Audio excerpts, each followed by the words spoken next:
Deus não está preocupado com as nossas futilidades. Falar isso é entrar num paradoxo de Deus. E sim, o nosso Deus, ele é um ser paradoxal.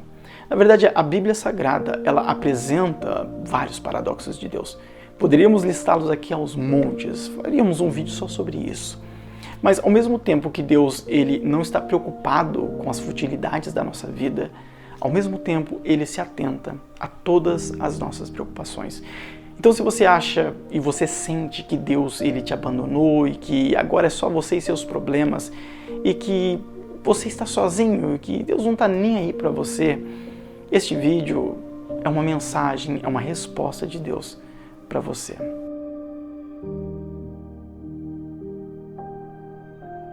Paz, meus queridos, bênção de Deus. Eu me chamo Cláudio Martins, sou evangelista, sou teólogo, trabalho no Ministério do Ensino da Palavra e de Aconselhamento já há muito tempo. E eu quero falar nesse vídeo sobre a preocupação de Deus, ou sobre a não preocupação de Deus. E como que nós encaramos isso e os problemas que sobrecarregam, que vêm sobre as nossas vidas, que nos oprime e que dificilmente nós conseguimos lidar com eles. O que nós precisamos entender é que o nosso Deus, ele é um Deus soberano. Ele é o Criador de tudo e de todas as coisas. Ele é um Deus que não se pode medir. Ele é infinito.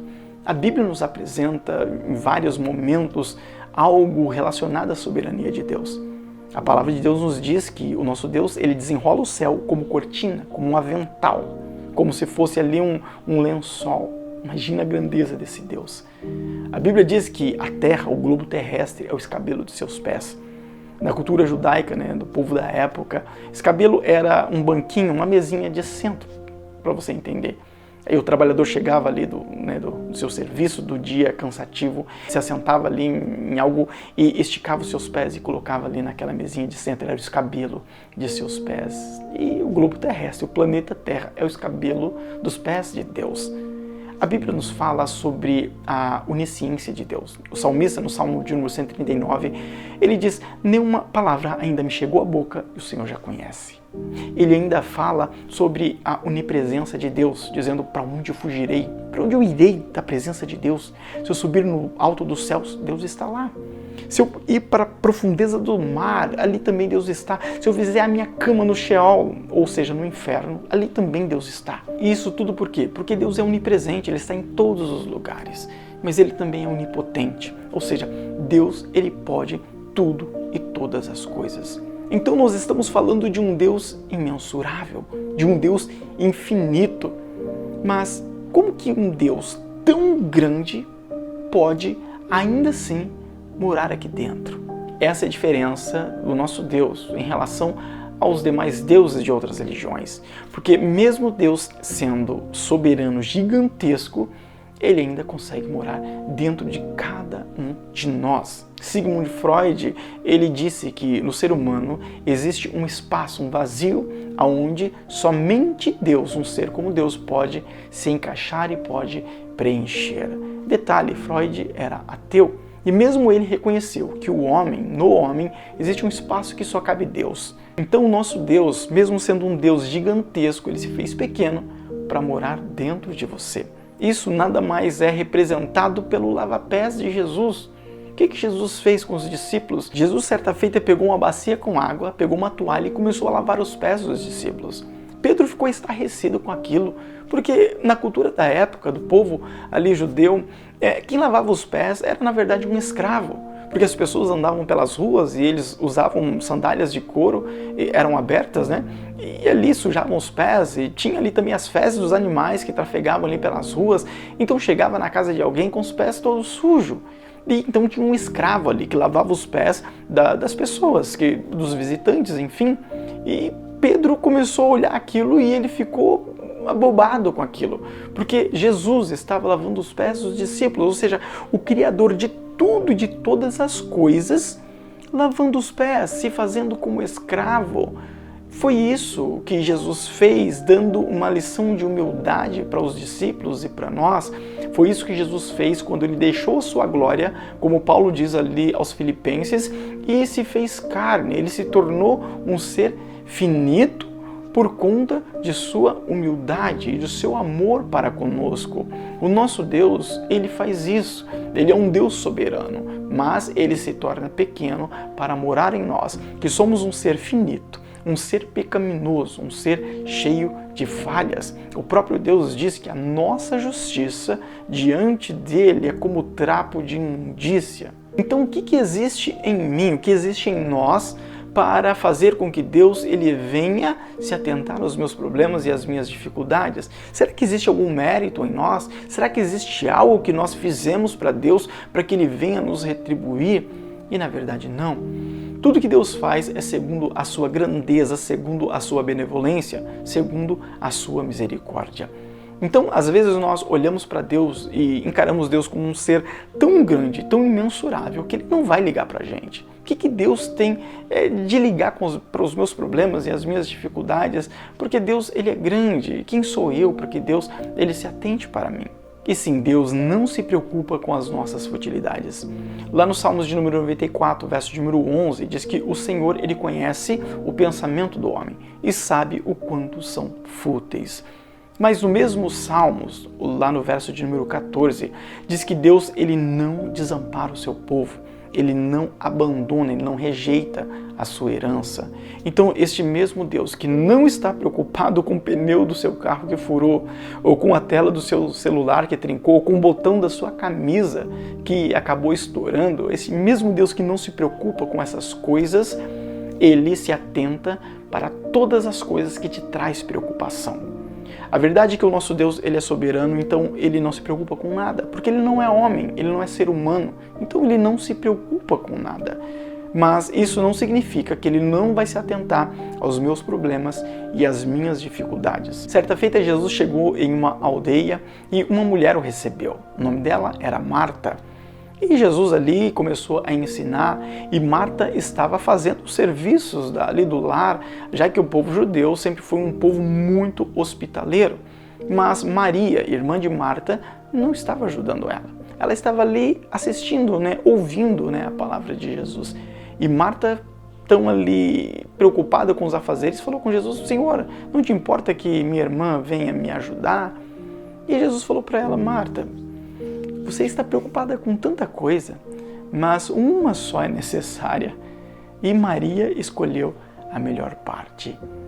O que eu vejo nesta passagem, que eu vejo de interessante, é que Jesus ele não desconsiderou o que Marta estava fazendo. Ele não desconsiderou as preocupações de Marta, mas ele apontou para uma outra direção. Ou seja, Deus ele não se preocupa com as suas futilidades. Ele não se preocupa com seus problemas, com suas dificuldades, mas ele se atenta para com todas as suas preocupações.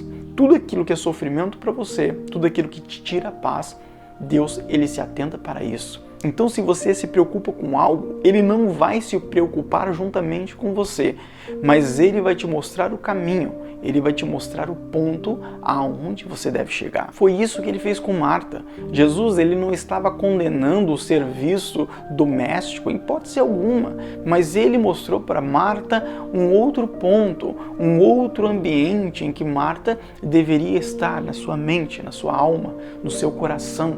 Se está difícil para você, você se sente um derrotado, já parece que tudo já desmoronou e parece que Deus ele te abandonou e que não está nem aí para você, eu tenho uma palavra para você ali no Salmos de número 9, verso de número 10, e eu quero ler para você estes Salmos, que diz assim: Em ti confiarão os que conhecem o teu nome, porque tu, Senhor, nunca desamparastes os que te buscam. O Senhor nunca desamparou aqueles que buscaram a Ele. Se você buscar ao Senhor, Ele não vai te desamparar. Então não chegou ao fim, aí não é o fim da linha. Os seus problemas, eles não são maiores do que você. Aliás, os seus problemas não são maiores do que o seu Deus. Então acredita em Deus, confia no Senhor e busque e lute, porque as coisas vão melhorar, as coisas vão mudar, elas vão dar certo. Elas só não vão melhorar se você não permitir que elas melhorem. E como que eu faço para não permitir? Simplesmente desacreditando e desconfiando de Deus. simplesmente agindo como um derrotado e encarando a derrota como sendo ali os finalmente da sua vida. E não, a derrota ela não vai existir na sua vida se você olhar para Jesus, autor e consumador da nossa fé. Então não importa quão grandes sejam os seus problemas, porque o nosso Deus, ele é imensurável, ele é muito maior que os seus problemas. Se Deus não determinou a derrota na sua vida, meu querido, não tem como você não vencer se você confiar no Senhor. Porque aqui nestes salmos que nós lemos diz, Deus ele nunca desamparou aqueles que buscaram a Ele. Por que é que Ele vai desamparar você? O que você tem de diferente de todas as pessoas que já passaram por essa terra? Você não é o menos favorecido. Deus não faz acepção de pessoas. Do mesmo modo que Ele amou as pessoas do passado, dos tempos bíblicos, Ele te ama também e Ele vai fazer a obra, Ele vai fazer um milagre. Somente olha para cima, cabeça erguida, continua caminhando, continua confiando no Senhor e o milagre de Deus, ele vai acontecer na sua vida, porque Deus é quem determina a vitória. E nesse momento eu queria fazer uma oração para você. Mas antes disso eu quero pedir 3 coisas, como eu sempre peço aqui nos vídeos. Primeiro, deixa um comentário falando o que você sente no coração, o que Deus tocar em você para você falar. E segundo, compartilhe esse vídeo. Quem sabe uma pessoa está passando por um momento difícil, necessitando de algo e você pode ajudá-la também, entregando também esta mensagem a ela. E terceiro, você que não é inscrito no nosso canal, se inscreva no nosso canal para você receber mais vídeos como esse, vídeos que edificam, vídeos que fazem a diferença. Feche seus olhos e oremos a Deus. Senhor Deus, eterno Pai, eu te peço nesse momento para com a vida desta pessoa, Pai, para com a vida do teu filho e da tua serva, Deus, que passa por momentos de dificuldade, por momentos em que parece que não vai mais dar certo, que as coisas não vão se resolver, porque é impossível para ele, é impossível para ela, Deus. Mas o Senhor, Pai, pode fazer um grande milagre e eu creio nisso. E o teu filho está te buscando, a tua serva está clamando ao Senhor neste momento, te pedindo para que o Senhor entre com providência. E eu quero, ó Deus, te pedir para que o Senhor faça a tua obra e faça do teu milagre.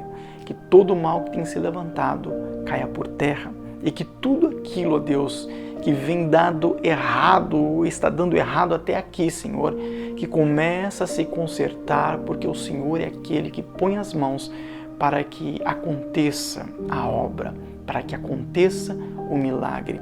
Eu creio, Senhor, no agir do Senhor sobre a vida de cada um. Faz, Senhor Jesus, acontecer para a honra e glória do teu santo e adorado nome. Em nome de Jesus.